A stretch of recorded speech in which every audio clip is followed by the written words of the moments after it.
Hi friends, grand ഫർണിച്ചറിൻ്റെ പുതിയൊരു വീഡിയോയിലേക്ക് സ്വാഗതം. നമ്മളിന്ന് പരിചയപ്പെടുത്തുന്നത് സ്റ്റാൻഡിംഗ് പ്ലാനുകളാണ്. വുഡ് വർക്കിങ്ങിന് വേണ്ടി ഉപയോഗിക്കുന്ന സ്റ്റാൻഡിംഗ് പ്ലാന് പാർട്ട് 1 ആണ്. വീഡിയോ ഇഷ്ടപ്പെട്ട ലൈക്ക് ചെയ്യുക, ഷെയർ ചെയ്യുക, കമൻറ്റ് ചെയ്യുക, സബ്സ്ക്രൈബ് ചെയ്യുക. ഡ്രില്ലിംഗ് അറ്റാച്ച്മെൻറ്റ് സെപ്പറേറ്റ് മേടിച്ച് വയ്ക്കുന്നതാണ്.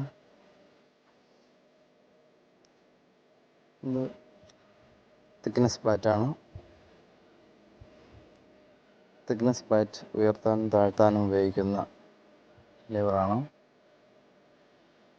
വലത്തോട്ടും ഇടത്തോട്ടും കറക്കാവുന്നത്.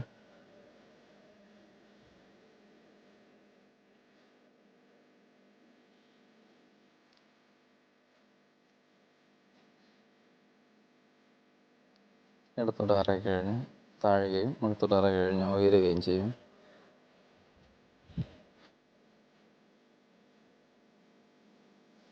അടുത്ത് കാണുന്നത് പർപ്പസ്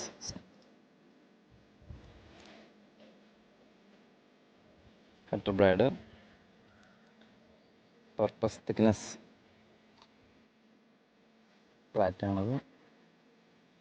സ്റ്റാർട്ടർ സ്വിച്ച്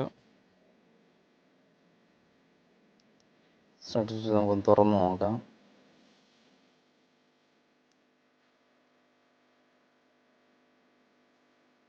സ്റ്റാർട്ടർ സ്വിച്ചാണ് എപ്പോഴും മെഷീനൊക്കെ നല്ലത്.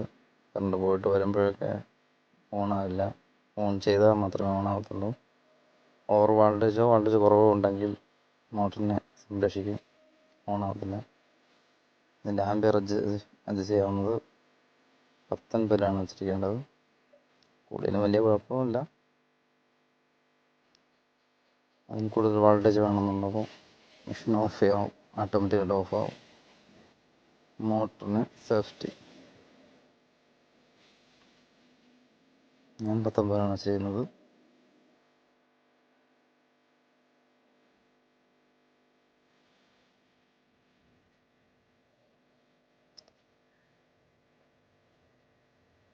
നമുക്ക് അടുത്ത സൈഡിൽ കാണുന്നതാണ് ESCV സ്വിച്ചും 2 ചോക്കും കൂടെ വരുന്നത്. മോട്ടറിനോടൊപ്പം ഉള്ളതാണ്.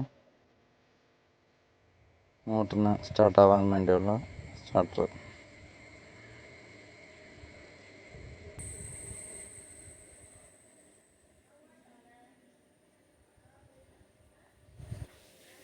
ഡിഗ്രി കട്ട് ചെയ്യാനും ലെവൽ കട്ട് ചെയ്യാനുമുള്ള സ്കെയിലാണ്.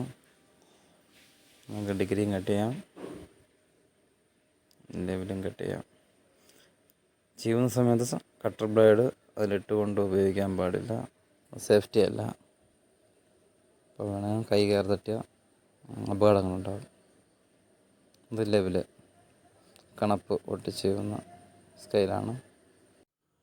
On of സ്വിച്ചാണ്. പച്ച ഓണും റെഡ് ഓഫും.